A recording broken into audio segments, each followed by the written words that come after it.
मोहम्मद आतिफ आप बताएं, नून साकिन तनवीन के बाद बा आएगा तो क्या होगा? इक़लाब। इक़लाब। नून साकिन तनवीन के बाद में वाव आएगा तो क्या होगा? इक़दाम माल गुन्ना। नून साकिन तनवीन के बाद फा आएगा तो क्या होगा?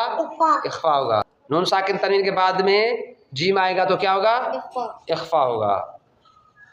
नून साकिन तनवीन के बाद हा आएगा तो क्या होगा? इज़हार होगा। ऐसे ये कायदे आपने याद करने हैं।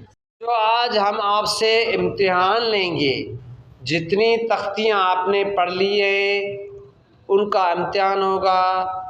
देखते हैं किसको याद है किसको याद नहीं है, किसने मेहनत की है किसने नहीं की है। ठीक है।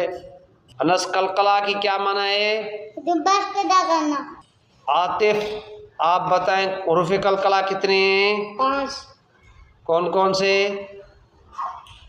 अनस आप बताएं कौन कौन से हरफ हैं? क़ाफ़, ता, बा, जीम, दाल। शाबाश। जज़म किसे कहते हैं? छोटी जाल जैसी शक्ल को। जज़म का दूसरा नाम क्या है? सुकून।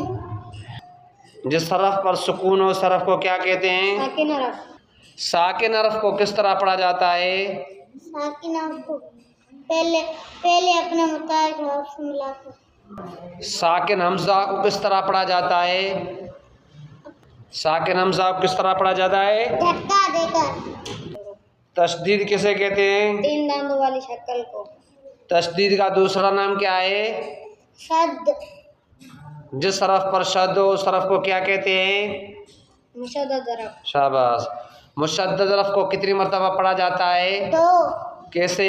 पहले अपने मुताबिक हरफ से मिलाकर दूसरे अपने हरकत मुताबिक।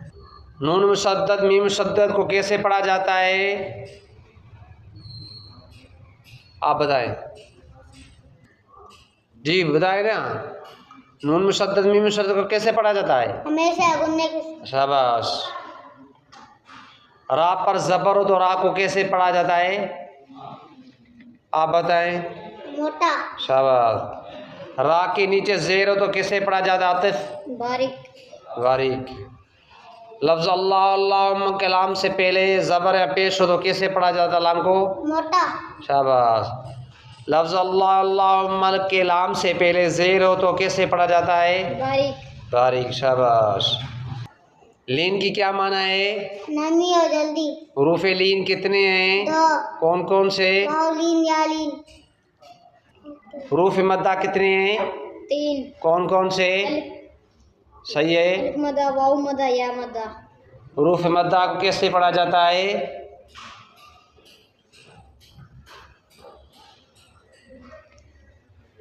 आप बताएं। अलिफ के बराबर। जोर से बताएं ना। एक अलिफ के बराबर खींचकर। एक अलिफ के बराबर खींच कर पढ़ा जाता है।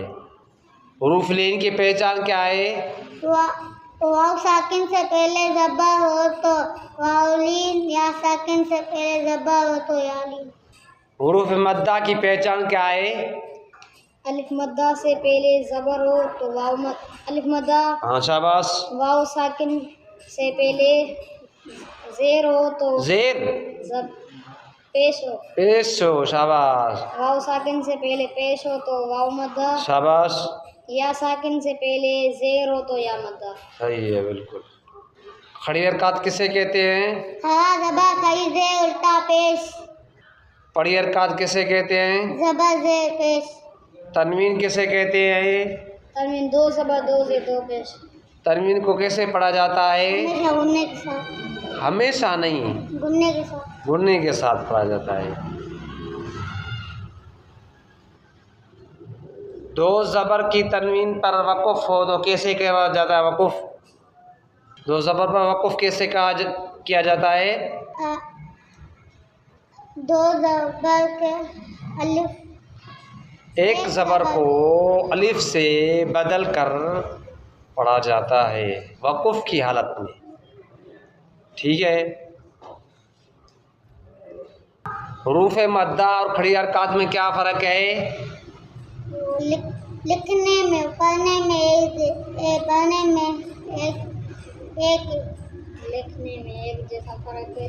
लिखने में फ़र्क है। लिखने में फ़र्क है और पढ़ने में एक जैसे हैं।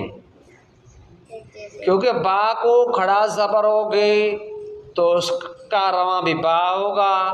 बा तो अलिफ होगा तो उसकी रवा भी बा होगी।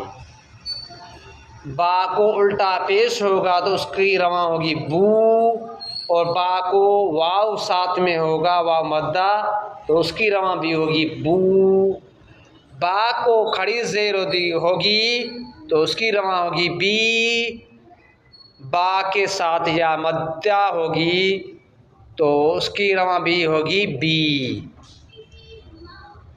फ़र्क क्या हुआ? सिर्फ लिखने में, आवाज़ निकालने में एक जैसे। इसको कहते हैं पढ़ने में कोई फ़र्क नहीं है, पढ़ने में एक जैसे है, लिखने में फ़र्क है। ठीक है ना?